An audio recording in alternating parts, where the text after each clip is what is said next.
বছর ধরে নিজের এলাকায় আইসা দেখি কি যে গরিব দুহিগ ওই কিন্তু ভালা কাম করতেছে, কিন্তু গরিবের পেটে লাথি দিতেছে। কথা বুঝছেন?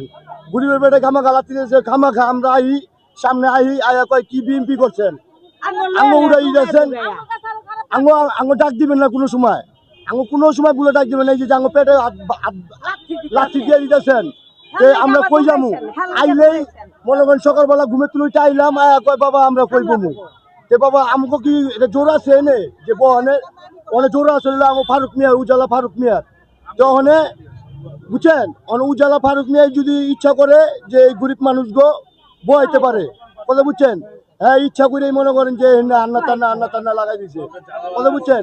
আবার এনে একটা ঝাড়ুওয়ালা আছে রফিক, ওই কি করে মনে করেন অপিন 10 টাকা করে টাকা উঠায়, 10 টাকা উঠায়, 20 টাকা উঠায়, যাই উঠায় ওই অপিন টাকা উঠায়, কথা বুঝছেন।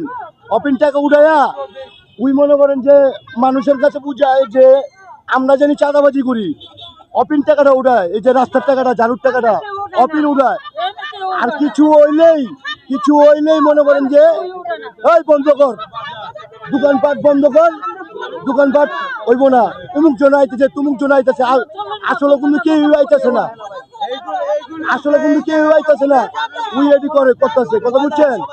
কিন্তু এই যে গরিব এডি আমার মা বোন যা আছে সব মা বোন 17 বছর আমরা কষ্ট করছি, নিজের এলাকায় বাড়ি থাকতো আমরা বাড়িতে আসি নাই, কিভাবে যে চলছি, রাস্তাঘাটে ঘুমাইছি, ইটা বিষয়ে ঘুমাইছি, এটা ফারুক মিয়া জানে না।